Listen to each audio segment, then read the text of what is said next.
जंगल में राजा घोड़े पर सवार होकर आगे बढ़ रहे थे। सैनिक उनके पीछे पीछे चल रहे थे।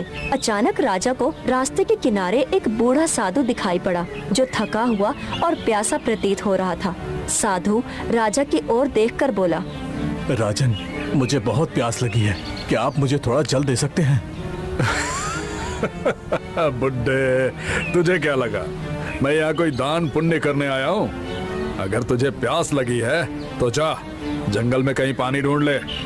सैनिक राजा की बात पर हंसने लगे, लेकिन साधु राजा की आंखों में गंभीरता से देखते हुए बोला, राजन, अहंकार मनुष्य को अंधा कर देता है।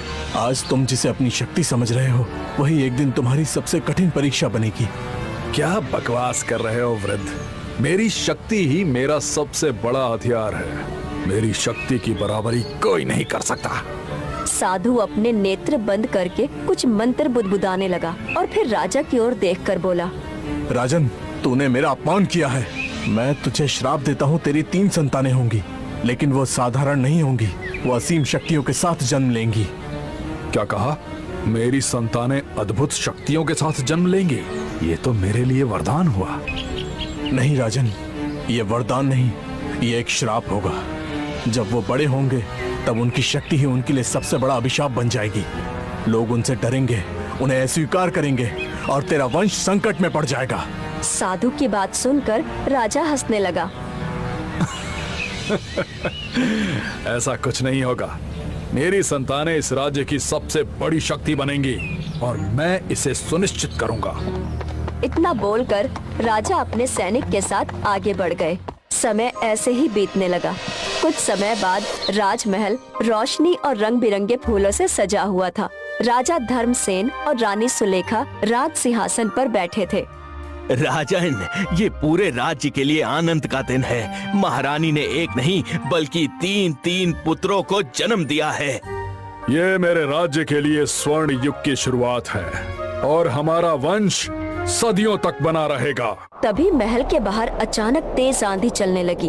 घनघोर बादल घिर आए। सैनिक और दरबारी घबरा गए। राजन, ये कैसा संकेत है? अचानक कितनी तेज आंधी क्यों आ रही है? ये कोई सामान्य घटना नहीं लगती।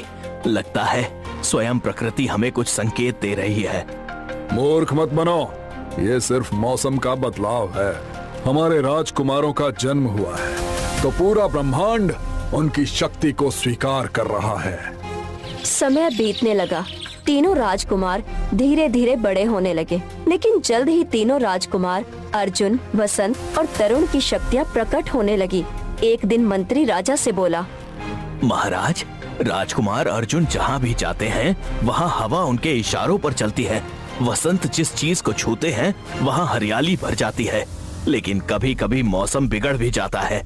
तरुण की आंखें रात में सितारों जैसी चमकती हैं और अंधकार में भी वो स्पष्ट देख सकते हैं। राजा धर्मसेन को अचानक साधु का श्राप याद आ गया। तो वो साधु सच कह रहा था, ये वरदान नहीं अभिशाप है।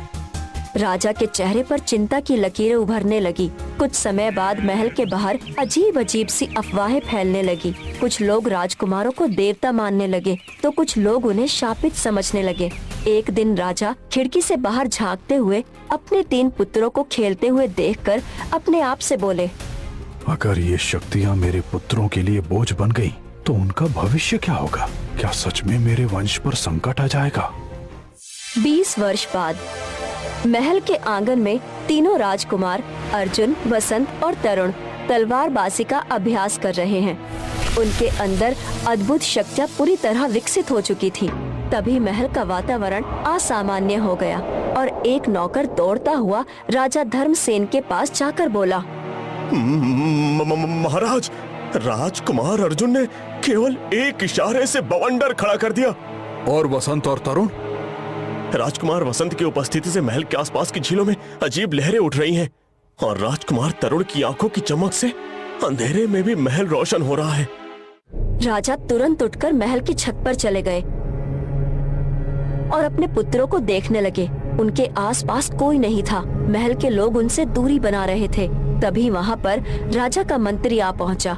राजा धर्मसेन अपने मंत्री की ओर देखकर बोले, तीनों राजकुमारों से महल के लोग आखिरकार दूरी क्यों बना रहे हैं मंत्री? मुझे ये बात अंदर ही अंदर खाए जा रही है।